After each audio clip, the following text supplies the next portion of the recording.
Hi, everyone. Welcome to our webinar on accessing public service loan forgiveness. We're going to get started in just a few minutes. We'll allow a few minutes for others to join. Thanks for coming tonight.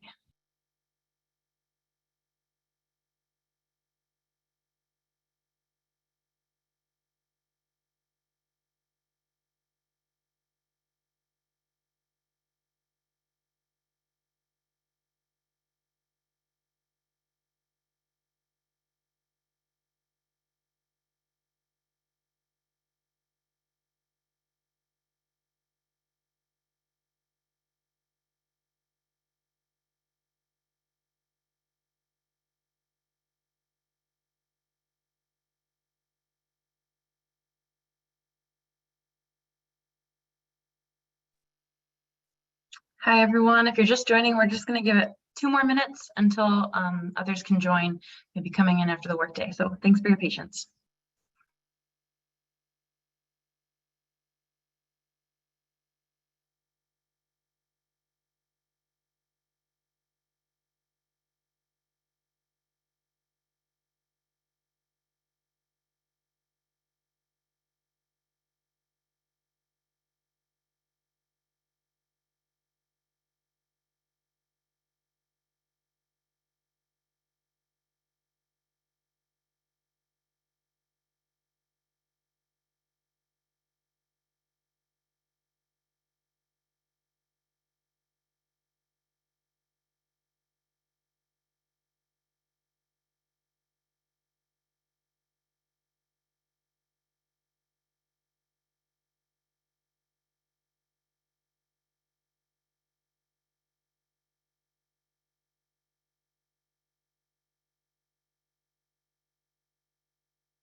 Okay, good evening, everyone. We're going to go ahead and get started.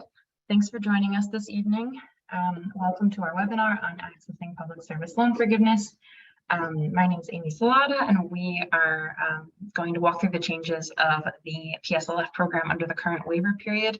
I'm the Outreach and Advocacy Manager at the Student Borrower Protection Center, and we're a national nonprofit policy organization focused solely on alleviating the burden of student debt in the country.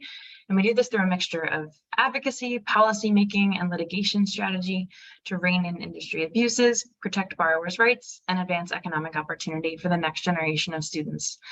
I'm so happy to be here with you tonight. Special thanks to our partners at the National Urban League for co-sponsoring this webinar with us. We're so glad that they could co-host this with us, and we're really excited to have you today. So one note about questions: if you could place your questions in the Q&A feature of the Zoom window, that would be really helpful. My colleague Chris Hicks will be gathering questions and looking for common themes so that we can get to as many questions as possible at the end of the presentation. Okay, so to start, I know the bulk of the presentation will be about the PSLF waiver, but there has been some breaking news today, and so I want to review that first. Today, the Department of Education announced that more information about something that they are calling the IDR account adjustment. Essentially what this is the Department of Education will be reviewing all accounts, all student loan accounts, and accounting any time in repayment and some time in forbearance and deferments as time that borrowers have accrued towards forgiveness under the income-driven repayment plans. This accrued time also counts for PSLF, for the PSLF program. And so in light of this announcement, if possible, the best course of action is still to apply for PSLF using the PSLF help tool by October 31st. If for some reason you are unable to do that, borrowers will have a second chance at PSLF under the waiver, as sort of under the waiver, as long as you are still employed by a public service employer. If borrowers have loans that are currently not held by the Department of Education, namely if you have commercial FFEL or Perkins loans, and the best way you could tell that is if you've been receiving the payment pause for the past 2.5 years. If you have not been receiving the payment pause, you may have these commercial FFEL or Perkins loans. So if you have one of those loans and you want to take advantage of this after 31st of October, you'll need to consolidate those before May 1st of 2023 in order to take advantage of this account adjustment. Separately, the Department of Education also announced that there will be new rules that govern PSLF going into effect on July 1st, 2023. There are a few points in this presentation where today's announcement will come up, and I'll review this in more detail, and I can also answer any questions that you have at the end of the presentation.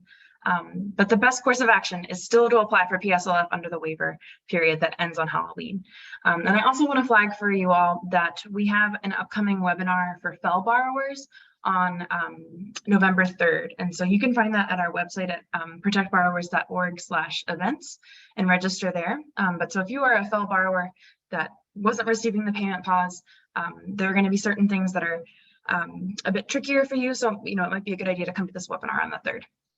Okay, one more announcement before I get to the bulk of the presentation on PSLF. As you may recall, President Biden announced that the Department of Education will be canceling up to $20,000 for student debt for people who used a Pell Grant to pay for college, and up to $10,000 in debt cancellation for all other federal borrowers, as long as the borrowers earn less than $125,000 per individual and or $250,000 per household. The application is currently live. So you can go to studentaid.gov right now while you're on this webinar if you want and apply. It's fairly easy. It takes about 5 minutes to complete. So this is something that you can do absolutely today. And we just want to state that this is a historic announcement that will provide critical relief to millions of borrowers with student loan debt, with as many as 20 million people seeing their debt wiped out completely. And with proper implementation, this announcement is an important step towards alleviating the burden of student debt for millions of borrowers. But critically, we believe that this is just a first step and that there is so much more to be done to fix our broken student loan system. And we'll keep fighting for that. So now that I got those out of the way, I'm happy to answer more questions at the end. If you have questions on either the announcement on the IDR account adjustment that happened today or the cancellation application that also is live right now. But now I'm going to spend some time really digging into the Public Service Loan Forgiveness Program. So let's start by talking about the program as it was created and how it functioned until very recently. So Congress created the Public Service Loan Forgiveness Program in 2007 to help public service workers who are struggling with their student loan debt, and also to make sure that future students and borrowers wouldn't be deterred from entering the public service because of their student loan balances. And to put it simply, PSLF is the promise that if a borrower works in public service for 10 years and makes payments on their loans during that time, the remainder of their debt will be forgiven. But if you're here, I'm sure you already know that it's a bit more complicated than that. So first, I'm going to explain how the program works and how it worked, then what some of the issues were, and then how you can benefit from the current waiver period to access your own PSLF loan forgiveness. So how does PSLF actually work? More than simply working in public service for 10 years, there are normally 4 specific criteria. First, you need to have a direct loan. That's one of several federal loan types. Second, you need to be in the correct repayment plan, which for the program is generally an income-driven repayment plan. Third, you need to work in public service. And then finally, you need to make 120 qualifying payments or 10 years of payments on your student loans. I'll drill down on some of these for a moment. So only direct loans qualify for public service loan forgiveness. Direct loans have been the main federal loan since 2010. So if you took out a loan since then, it likely qualifies.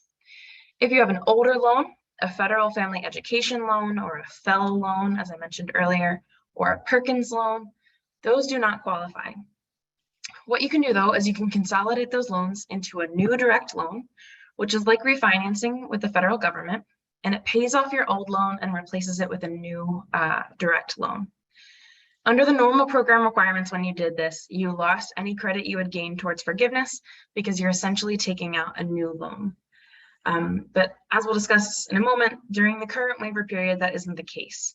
So it's important to know that under the normal program requirements, many people were blocked out of the program completely based on their loan type and having nothing to do with whether or not they did 10 years of public service work. Second, your direct loan needs to be in the right repayment plan, which is generally an income-driven repayment plan, or an IDR plan is what they're called. It doesn't matter how much you're paying on these plans, just that it's the right plan. And these plans go by names like income-based repayment, or IBR, income contingent repayment, or ICR, pay, which is an abbreviation for pay as you earn. That's what the plan's name is. And then repay, which is revised pay as you earn. Some other payment plans can qualify in certain instances, but in general, you want to be on an IDR plan. Third, to get public service loan forgiveness, you need to work in public service. The focus is on your employer, not on your role. You could work at a government organization, which includes most city, state, federal, and tribal employees, a 501c3 nonprofit, or certain other nonprofits as well.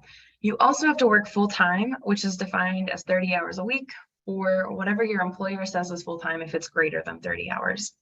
And the 30 hours can be with more than one employer. If you have multiple part-time jobs, that would add up to 30 hours. Finally, you need to make 120 of these qualifying payments, which are payments on the right loan, in the right repayment plan, and during the correct employment. And the payments have to be made in full and on time. And if you leave public service and then come back, you can continue accruing credits and you don't need to start over. The payments and the time in employment doesn't have to be consecutive. There have been some impacts of COVID on the public service loan forgiveness program. First, for those loans that are getting the payment pause, those that are owned by the federal government, each month of suspended payments counts towards PSLF loan forgiveness, towards the 120 total payments that you need for forgiveness. However, you still need to meet each of the other criteria, and the most relevant criteria is the public service employer. So now we'll talk a little bit about what has changed in the program and why. As you may have already heard, the initial rejection rate for the program was 99%. Only some 800 applications out of 90,000 were approved, and folks are being denied because they had the wrong loan, or they weren't in the right repayment plan, or some other technical reason that had nothing to do with whether or not they did service work. As you can imagine, this was a huge problem and an incredible failure for the workers that PSLF was meant to support. Many folks took out debt to become teachers, nurses, attorneys, specifically because they had been told that after 10 years of affordable payments in the public service, the remainder of their debt would be forgiven. But some good news on this front is that in the summer of 2021, the Department of Education opened something called a request for information, and they asked borrowers to tell them about their experience with PSLF. This was an opportunity for borrowers who had worked in public service for 10 years, but who were going to get blocked out of the program because of the bureaucratic program criteria, to finally ask the Biden administration to fix the program once and for all. Nearly 50,000 people responded to the government's request, and they all had a consistent message, that this program really wasn't working for the people that it was meant for. So within weeks of the request for information period ending last year, the federal government announced a special waiver that would address many of the issues raised by borrowers who filed comments. So for a limited time, the Department of Education will retroactively grant credit towards forgiveness for PSLF to borrowers for months that previously didn't count for the program, either because they had the wrong loan type or they weren't in the right repayment plan. So we'll talk through these changes now. Essentially, what the department's waiver does is give public service workers credit towards loan forgiveness, regardless of what type of federal student loan they have, for any period of time since October 1st, 2007, when the program began, and as long as they were in qualifying public service employment and their loan was not in default, deferment, or forbearance. So even for months in which borrowers did not actively make a payment, as long as the loan was in repayment status, they can receive credit. These credits will be retroactive, so borrowers can receive credit for past payments that were previously ineligible. So in short, for any months since October 1st, 2007, that a borrower had any type of federal loan, worked for a qualifying public service employer, and wasn't in default, deferment, or forbearance, that borrower can receive credit towards the 120 months required for loan forgiveness under PSLF. Now, as with PSLF, the income-driven repayment program has not lived up to its promises of delivering debt relief. In April of this year, the Department of Education announced that it would review the IDR process and count some periods of forbearance and deferment. So this is the update that I gave at the very beginning. This is the IDR account adjustment. So this means that borrowers, if you've had up to 12 consecutive months or over 36 cumulative months of forbearances, you can get credit for those months. That counts towards PSLF. In addition, the department will also be counting periods of deferment that happened prior to 2013. So what this means is that in some cases, periods of forbearance and deferment will count towards the 120 credits that you need for forgiveness. And the Department of Education has announced that they'll begin adjusting accounts starting this November for borrowers who already have been in repayment for 20 or 25 years. And the account adjustment will take place for all other borrowers next July of 2023. But the good thing about this is that this will only mean more qualifying payments for some borrowers. No one will lose qualifying payments as a result of the IDR account adjustment. One thing to note is that this waiver is not completely automatic. Normally, PSLF requires that borrowers have a specific loan type, direct loans, as I mentioned. And although the waiver allows borrowers with any loan type to get credit, those without direct loans must take some steps to convert their loans into direct loans through a process called consolidation, though you still will get credit for the time before the conversion of that loan. And almost all borrowers, regardless of loan types, will have to certify with the Department of Education any periods of qualifying work that you've had since October 1st, 2007. And the idea here is that if the government doesn't know when you had qualifying work, it can't award you the right number of credits. Importantly, the department's waiver only lasts until October 31st, 2022. That is, less than a week away. That means that any borrower who must change their loan type through consolidation or certify their public service work with the department must do so before this deadline of October 31st. We've been told that if borrowers complete the PSLF help tool by October 31st, that counts for getting in under the waiver period. So this does not mean, this deadline does not mean that everyone will receive their new credit by this October 31st, just that the paperwork on the borrower's end must be completed. And credits will be given on a rolling basis, and the department will definitely take more time beyond this October 31st deadline to process everyone. But if you get credits from the waiver, those credits are permanent. So if you didn't receive enough to meet the 120 credit requirement by this deadline, you can continue to accrue more credits after the 31st, adding to those that you received during the waiver. So with all this in mind, there are 3 things that all public service workers with federal student loans should do. So to figure out how the special waiver applies to you and what steps you individually need to take, every borrower with federal student loans should do 3 things. First, confirm that your past and present employers are qualifying public service employers.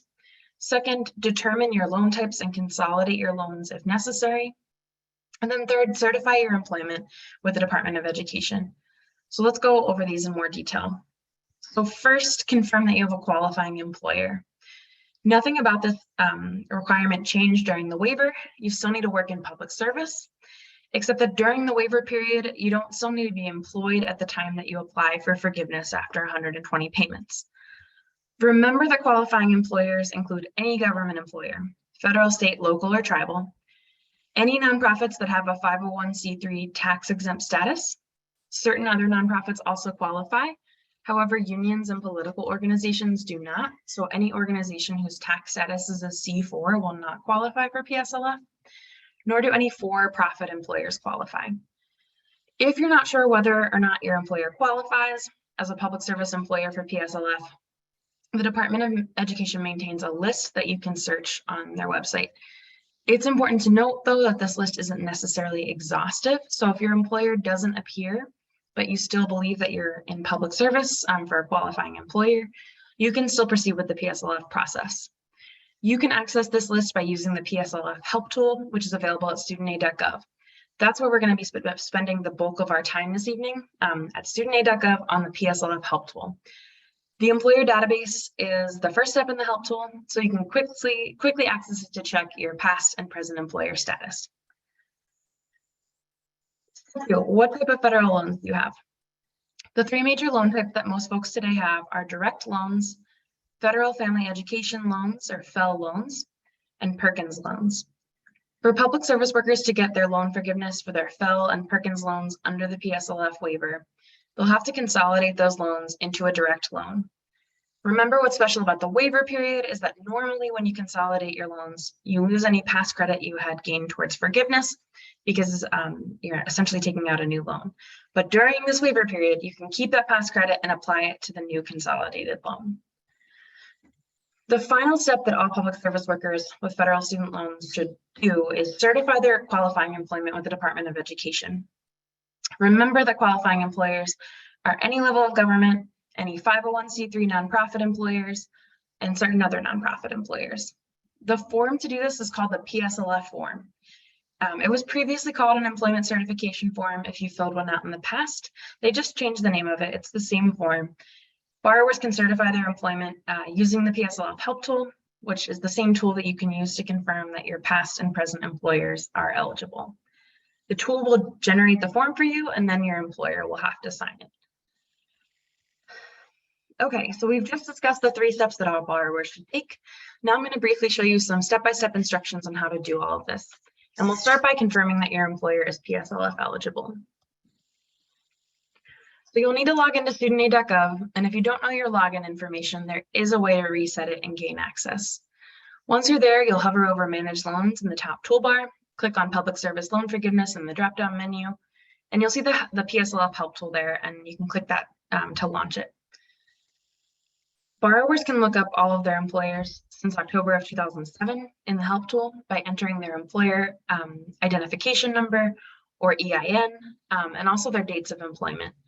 You can check your employer's EIN by looking at your W-2, by asking your employer, or for some larger employers, you also might be able to Google them. If your employer appears when you run the search, your employer is a confirmed public service employer, so you can proceed to the next steps of checking your loan types and consolidating if necessary. If your employer does not appear, you could still be eligible since this list isn't exhaustive. It could mean that no one else from your organization has ever sought PSLF in the past. So don't be discouraged by this. I'll give you some separate instructions if that applies to you at the end of the presentation. But if you work for a government agency or a 501c3 nonprofit, you know you're eligible. And so some eligible employers will show up as ineligible in this database. Once you determine whether your employers are eligible, you should confirm what type of loans you have. This can be really confusing and many folks don't necessarily know. So to see all of your federal loans, you should log into your online account with studentaid.gov, and you'll have a dashboard there that lists your loans. Any that say direct are direct loans, and any that don't say direct will have to be consolidated. And for a more granular list, you could download your aid data, and you can see how to do that on this slide. Now on the dashboard that lists your loans, if we go back to the slide maybe, you'll see that there are little arrows that will break down the loan types that you have. Here you can see that this person already consolidated their loans and they already have direct loans because it says direct next to each of the loans that have a balance. So once you're on this page, you'll be able to tell which type of loans you have. And you can also see all the other categories listed here as well, such as Perkins or Graduate Plus loans, but you don't need to worry about those because they don't have a balance. And certainly if you download your aid data, you can also see very clearly which ones are direct and which ones are not direct. Now, if you have non-direct loans, you'll want to consolidate them. So to consolidate your loans, you'll go to studentaid.gov again, hover over Manage Loans, and then click on Consolidate My Loans in the drop-down menu. This is what the loan consolidation application will look like, and it'll then guide you through the next steps that you need to take, which includes selecting which loans you want to include in the consolidation, confirming the amount and rate of the new loan, selecting your payment plan and servicer, and then signing for the loan. Now here's a tip specific to the waiver. If you have a mix of older and newer loans, so some would be closer to the 10 years needed for forgiveness under PSLF, if you consolidate all of those loans together, the new loan will be awarded as much credit towards forgiveness as your oldest existing loan. So if you consolidate old and new loans together, when the consolidated loan is ultimately forgiven, the entire amount will be forgiven. This is really useful for folks who have older FFEL loans, but also some newer direct loans. You might not think to consolidate your direct loans because they already technically qualify, but if you do, they could be forgiven on the same timeline set by your older FFEL loans. And the same is true if you have, multiple direct loans from different periods of time. If you consolidate them together, they'll all be on the same timeline set by the oldest loan that exists. Remember that for the regular PSLF program, you need to be enrolled in an IDR plan. So when you're consolidating, it's a good idea to select one of the IDR plans as your payment plan. Some of the names for these plans include income-based repayment, or IBR, income contingent repayment, or ICR, pay and repay.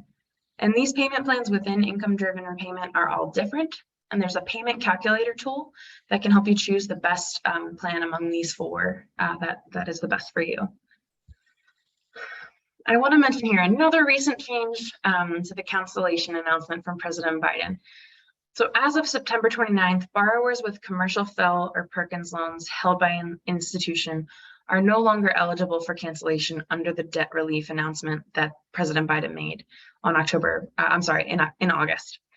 All borrowers who consolidated before September 29th don't need to worry about this, but if you have a mixture of loans, so some that received the payment pause and some that did not receive the payment pause, consolidating those loans together could affect your eligibility towards the $10,000 or $20,000 of cancellation under the recent announcement. So this is the most recent information that we have. But I want to flag again that we are having this webinar specifically for FFEL borrowers, and that'll be on November 3rd at 5 p.m. And you can find that at protectborrowers.org/events. So I just wanted to flag this now. But yeah, if that applies to you, coming to our webinar would be a great way to learn more information. Okay, finally, let's review how to certify your employment. So just like confirming that your employers qualify, you'll need to log into studentaid.gov again. Hover over Manage Loans, click on Public Service Loan Forgiveness, and we're going to go back to the PSLF Help Tool now. You'll remember this step from earlier. This is the first step in the Help Tool. So you'll add your employers here using your EIN and your dates of employment, and then it'll guide borrowers through the next steps, which include identifying the loans that you want to include for PSLF loan forgiveness. Once you complete the tool steps, it'll generate a form that you can use to certify your employment.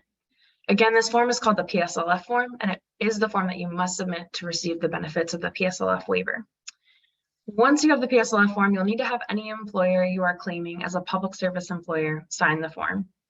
And once the form is signed, you must submit it to the designated federal student loan servicer for processing in order to get the maximum benefit that you qualify for.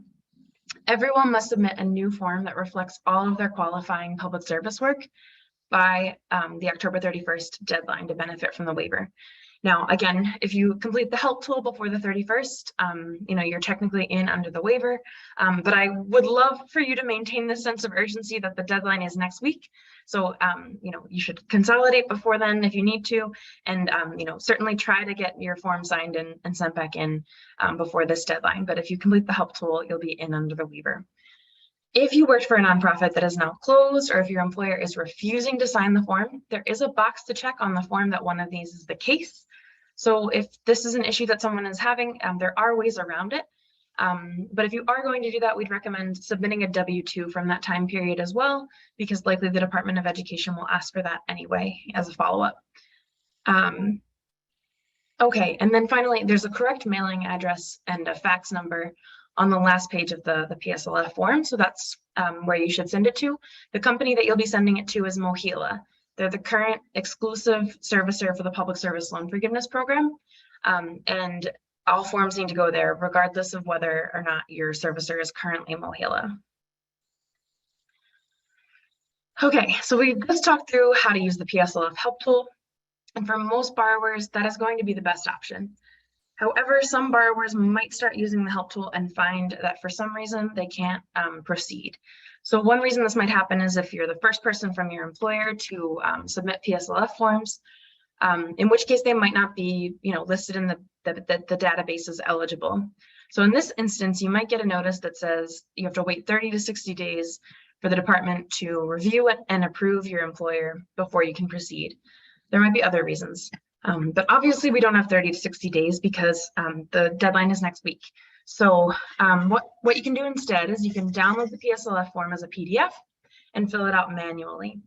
This form can be hard to find on studentaid.gov, but if you Google MOHELA, and remember that's the dedicated servicer, and PSLF, you'll find their PSLF page, which you can see here to the left.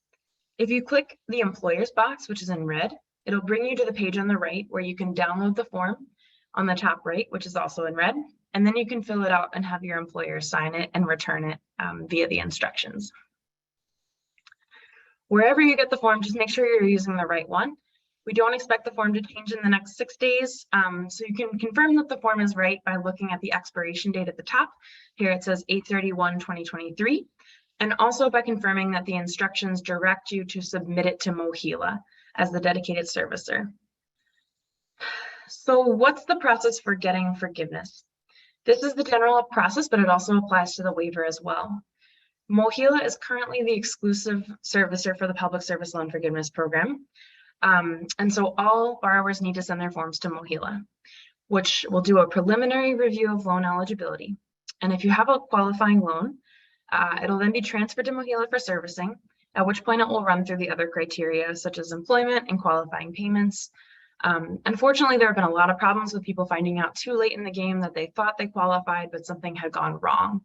So for this reason, we recommend that you submit a form as soon as you're interested in PSLF, then do it every year until you qualify for forgiveness, and also do it every time that you switch public service employers.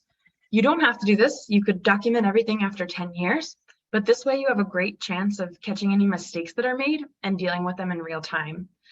The Department of Education has stated that they are continuing to review PSLF cases on a rolling basis, so there's no exact timeline for when you might receive notification from them.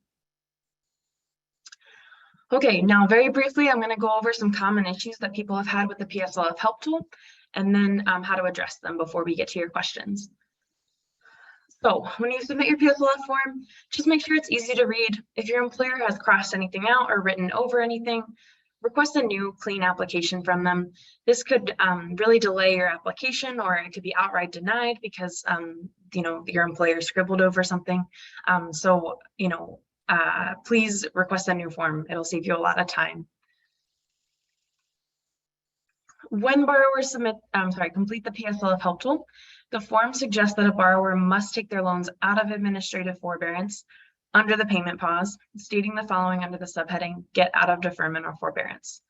This can be a bit confusing. So because student loans were placed into administrative forbearance under the payment pause, and pause payments continue to count towards PSLF eligibility, borrowers do not need to stop postponing payments in order to make qualifying payments.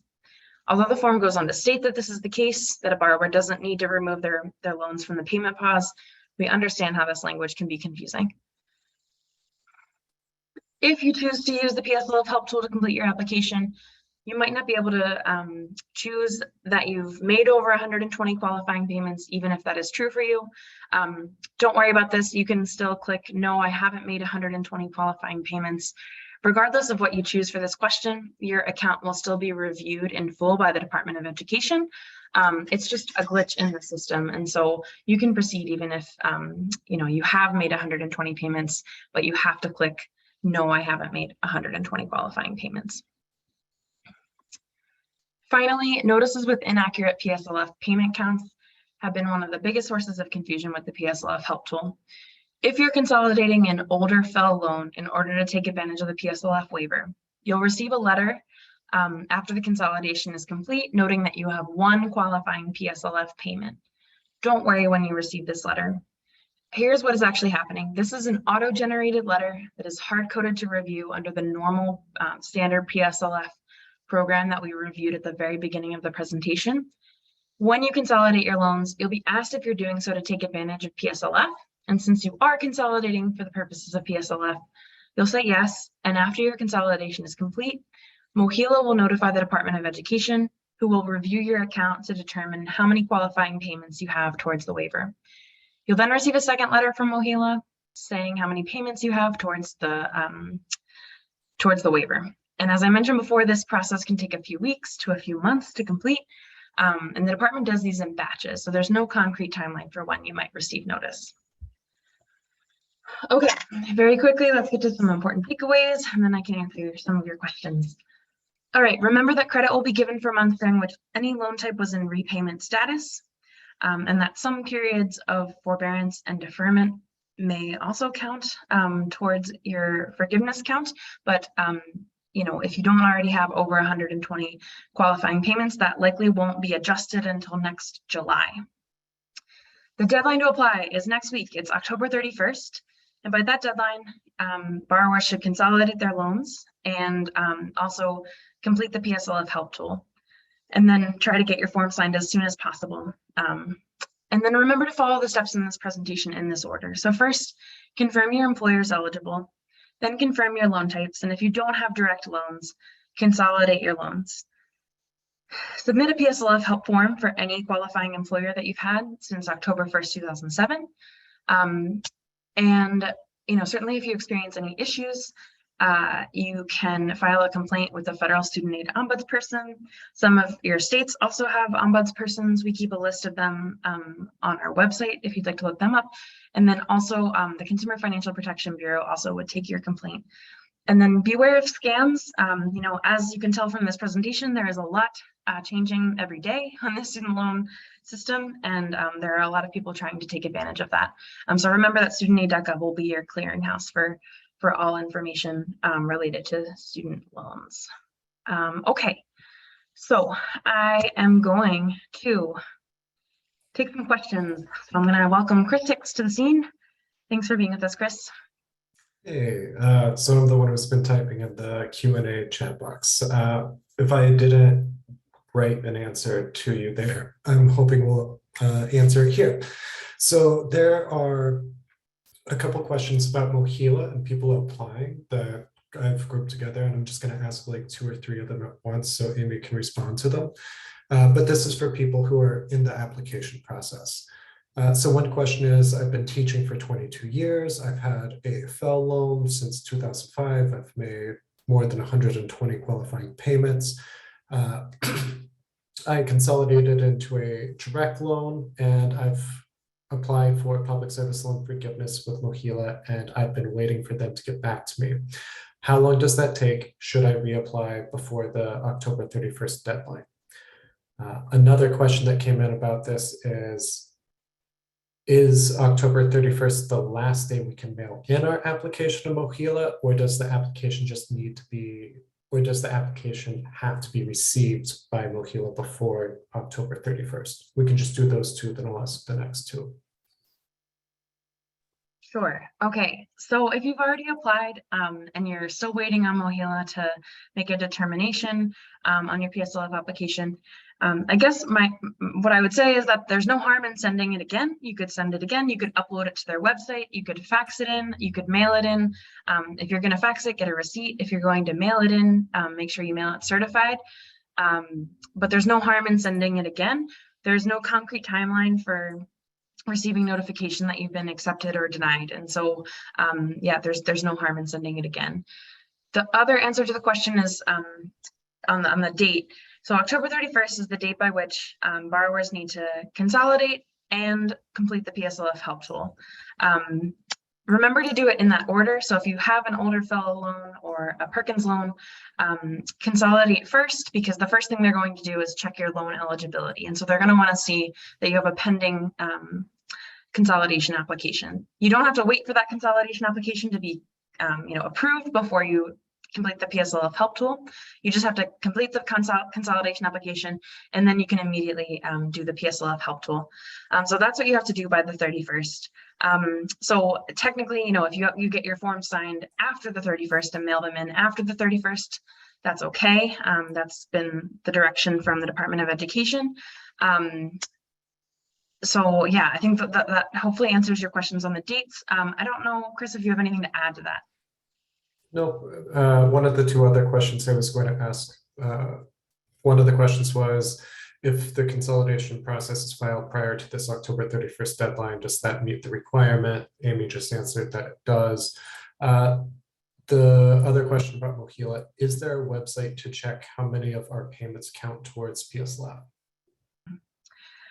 So this will be available at the MOHELA website.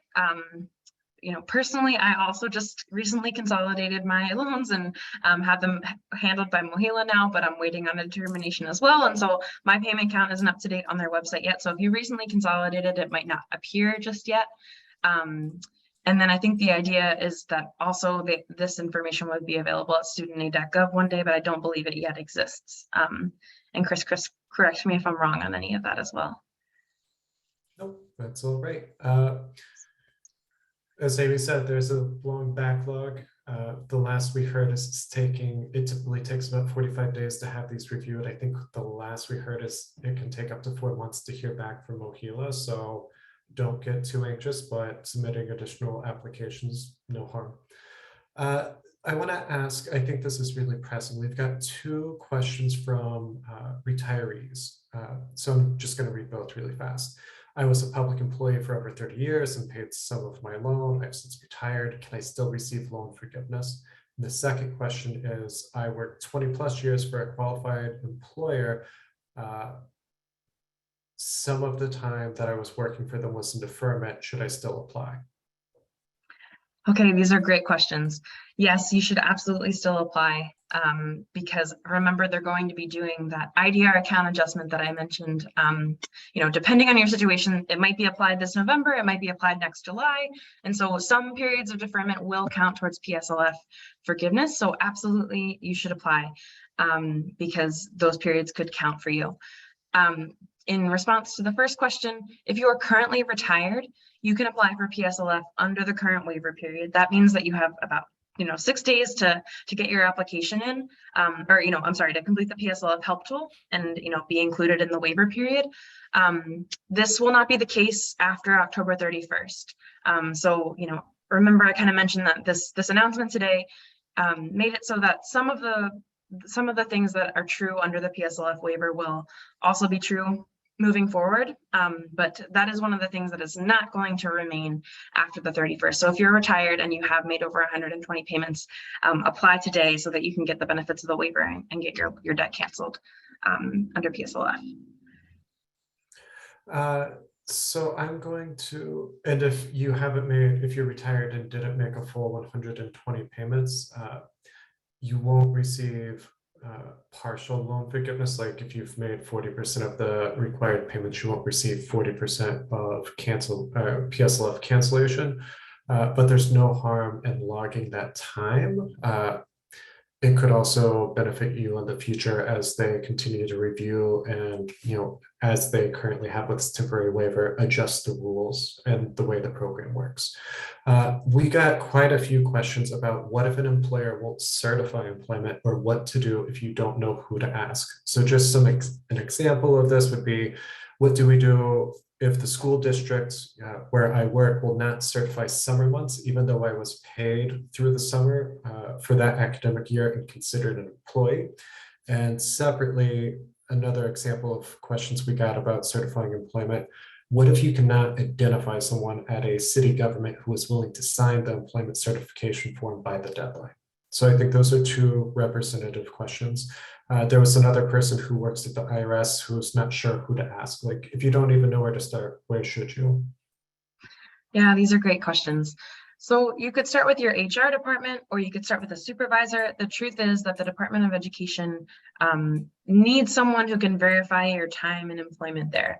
And this is going to be in most cases, very employer dependent. And so employers have made their own rules about this. Some have, recommend that, or, have made it so that people can only go to their HR department or only have their supervisor sign their forms. But the truth is that the Department of Education, hasn't stated that that explicitly. They just need to have someone who can verify the time that you've spent there. So if you're having issues getting your form signed, you can check a box on the first page of the PSLF form that says that one of these is the case, that your organization closed down or that you're having trouble getting a signature. This should be used as like a last, resort, as a, the best case scenario is that you can get that form signed. But if you can't, especially given that it's, 6 days away, you could check that box. And then if you can submit a W-2 from that time period as well, they're likely going to come back and ask you for that anyway. And so if you can send it at the same time, it might expedite your case. Yeah, I don't know if you have anything to add, Chris. No, there's two more questions on this that I'm just going to ask both now. One that has popped up a couple times is, if you have since moved, can you get a digital signature from your former employee, or do they need to print it out, sign it, scan it, and email it back to you? And Carmen asked a question that is, I was not able to locate my employer's EIN in the help tool. I work for the federal government, and I read that some employers are not showing up. How should I proceed? Okay, these are great questions. So for the first question, you can't, it has to be a wet signature. So you have to print it out, have them sign it, and then send it back. So it cannot be an electronic signature. The second question, if you are not having luck using the PSLF help tool, you can print out a PDF, as I mentioned, and fill it out manually. So if you're going to do that, I would recommend doing that before the 31st and trying to get that signed before the 31st and mailing it in. So that's postmarked before the 31st if you're going to manually fill it out with a PDF. So I'm going to shift to some repayment plan questions related to the process of applying for a PSLF. So one of the questions comes from someone who submitted a PSLF application. So I'm extremely confused by the PSLF form. I've completed it, as has my employer. After I completed it, I was transferred from Nelnet to Mohila, and I received the form saying that my loans are in forbearance and that I need to remove them from forbearance. Is that something I have to do, and will my time under the COVID-19 payment pause count as it does for everyone else? We can start with that one. Yeah, that's a good question. So anytime that you've been receiving the payment pause, so basically for the past 2.5 years, if your loans have been under the payment pause, all of that time counts towards PSLF as long as you were working for a public service employer. So that time does count. That's kind of amazing. You get an extra 2.5 years without having to make payments on them. I think I forgot the second part of that question, maybe. Oh, so yeah, so I'm sorry, this is an auto-generated letter that borrowers are receiving after they consolidate. So it's auto-generated under the regular program rules. And remember that under the regular program rules, if you consolidate, you lost any credit that you would gain towards forgiveness, since you're essentially taking out a new loan. But right now, under this current waiver period, that isn't the case. So you can keep that past credit and apply it to the new loan. And so they're probably still reviewing your application, and they'll come back with you, to you with a second letter that'll tell you your updated payment count at some point when your application is finally processed.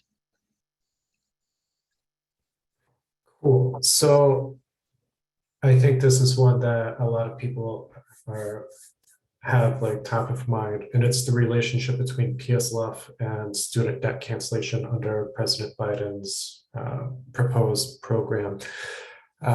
Are you able to apply if you have a direct loan and don't need to consolidate? Can you apply for cancellation today and then PSLF cancellation tomorrow?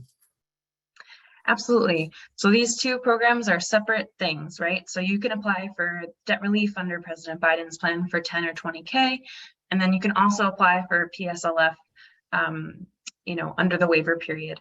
So remember that the one tricky part about this is that if you have FFEL loans that were not, or any loans that were not covered by the payment pause, and also loans that were covered by the payment pause, if you consolidate those together, you could miss out on the 10 or 20K of cancellation under President Biden's plan. And so that is, something that is particular to these borrowers with these loans that weren't, getting the payment pause. And so if that applies to you, I would encourage you to come to our webinar next week on FFEL loans. But it'll really be a decision to make, based on how many years in repayment you've been and how big your loan balance is right now.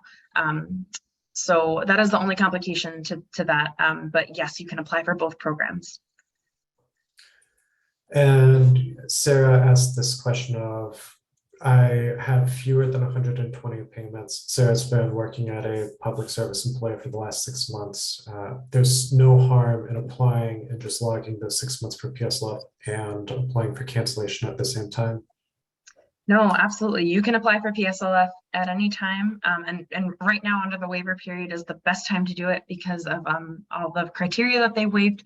And so remember, we recommend that if you're interested in PSLF, apply as soon as possible, and then also apply every year until you get forgiveness, and then also apply every time you switch jobs in the public sector, because that way you have a great chance of catching any mistakes that are made. So I'm trying to group some of these together. There was a question about something you announced at the top of this about the announcement that came out at the Department of Education today. And I'm not sure that there's a clear answer to this quite yet, but maybe you know the answer. Where or how do we go to get credit for shorter periods of deferment or forbearance? Is there a form you're going to need to fill out? Do you need to send an email to the Federal Student Aid Ombudsperson? Is there anything like that that you need to do, or is that going to be automatic? It will, as far as I understand it, it will not be automatic. There might be a form that is released at some point, before July of 2023, but I think most likely you'll have to reach out to the ombudsperson within Federal Student Aid to get your account reviewed, manually. If you have some of those shorter periods of forbearance or deferment that wouldn't count under the IDR account adjustment. So that is the information that we have right now, but Chris, please correct me if I'm wrong, or if you think, yeah. I'm not going to correct you. All the department announced today is some of these periods would be automatic, like if you were 3 years in forbearance, 3 years in full, or 36 months cumulatively. In some instances, it's 12 months consecutively. But they have not said if there would be a form made available or if you would just have to email the ombudsperson. As we get that information, Amy talked about a website, forgetmystudentdebt.org. You can also access cancelmystudentdebt.org. We have frequently asked questions that we update as we get new information, so you can always check there periodically. One question that came in about an answer you gave: you can apply for the PSLF waiver while also applying for a consolidation if you also need to consolidate your loans. Is that correct? Yeah, so you'll want to consolidate first and then apply for the PSLF waiver, but you can do them, the same evening. So you could, right now, log into studentaid.gov, consolidate your loans. It takes about 30 minutes online.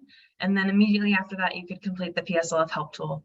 Remember, the importance of the order there is that they're going to check your loan eligibility first. So they're going to need to see that you have a pending consolidation application, but you don't need to wait for it to be approved in order to use the PSLF help tool.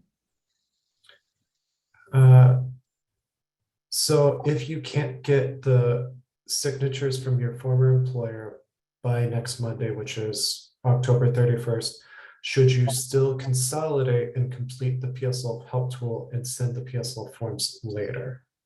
Absolutely, yes, 1000%.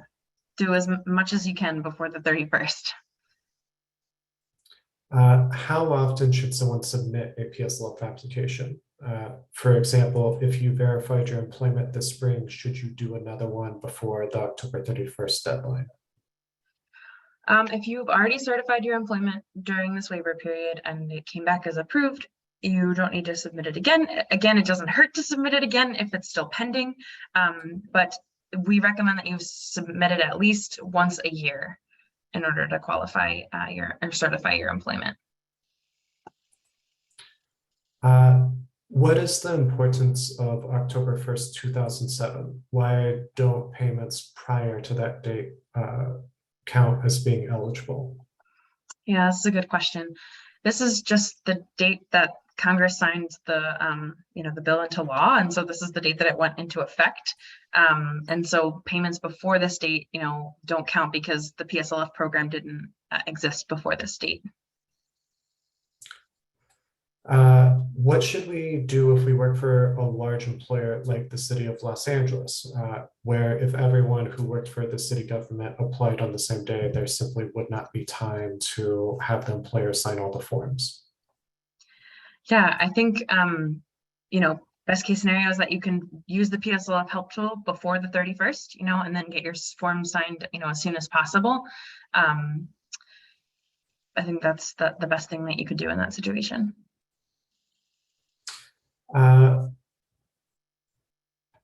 This question was split into two. So one question about what is full-time.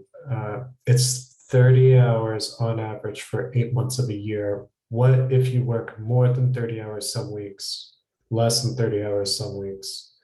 Do you need to have proof of that? Does your employer calculate that?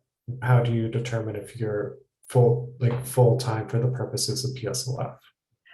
Yeah, this is one of the issues where, the employers have a lot of power in this scenario. It's really up to the employer. And so if you do have some weeks where you've worked, 80 hours a week and some weeks where you've worked 20 hours a week, it can be an average, but that's up for the employer to decide. And so, yeah, that's kind of employer dependent, which is one of the problems with, getting the PSLF form signed at the moment. Chris, I don't know if you have any other insight that might help in that situation. It's whatever your employer is willing to sign, really. So they do have a lot of discretion. There are, in some instances, like with contingent faculty, like adjuncts, lectures, there's a multiplier that most colleges, universities will use. That's 3.35 hours for every hour in the classroom. So if you're teaching 1 hour, that will count. The instruction time will count for 3.35 hours. So if you're teaching 3 courses and each one of those meets for an hour a week, that can quickly get you to about that time, especially if you have office hours. The multiplier is not used in every instance, and you should ask your employer if they're able and willing to use it. Buffy, if you are still here, I don't know what an SF50 is for an employer to sign the form. So if you wouldn't mind just dropping in the Q&A box what that is, I'll try and answer that. The next question is about payments. So does the Department of Education count payments if you did a large chunk at a time and that rolled forward to the next few due dates? Say, for example, you owe $200 a month and you paid $1,000 and then had that applied for the next 4 months as a prepay period. Will that count as 1 payment or 5 payments? I believe that you can make lump sum payments up to 12 months. And so that will count for 12 payments if, depending on how much you, I guess, submitted. But you can make lump sum payments that will count under PSLF for, up to 12 months of the year. And it's important to note that that is a recent change. Prior to 2021, lump sum payments only counted as 1. That will be fixed moving forward, but you should definitely apply under the waiver and make sure that those are counted, because currently they will be counted. Lots of people are answering my question. So an SF50 is a verification form for a federal employee. I'm sorry, Amy, I'm just going to answer this one real fast. So if it's a verification form, you'll still need to check the box on page 1. It's at the very bottom, right above the signature line. You'll check the box saying I couldn't get my employer to sign it. You'll typically be asked to produce a W-2 to verify your employment, but in some instances, it sounds like maybe this SF50 form would be enough to verify. But you would check that box, submit the PSLF application, and then the Department of Ed will follow up with you to take the next steps to verify your employment qualifies. Thank you, people, for helping me answer that. We all learned something new tonight. While you apply for consolidation, do you need to continue making payments while you wait for that to be completed, or will you be placed in a administrative forbearance? I think if you're getting bills, you should probably keep making payments, but I've actually never encountered this question before. Do you have any insight? So when you go to apply for consolidation, you'll be asked if you want to be placed in a forbearance or if you want to continue making payments. So it's actually up to you. If you have a low monthly bill that you can afford to pay, you can. If you're currently under the payment pause and you're not being asked to pay anything, I would encourage you to not move into an administrative forbearance, but stay on the COVID-19 payment pause.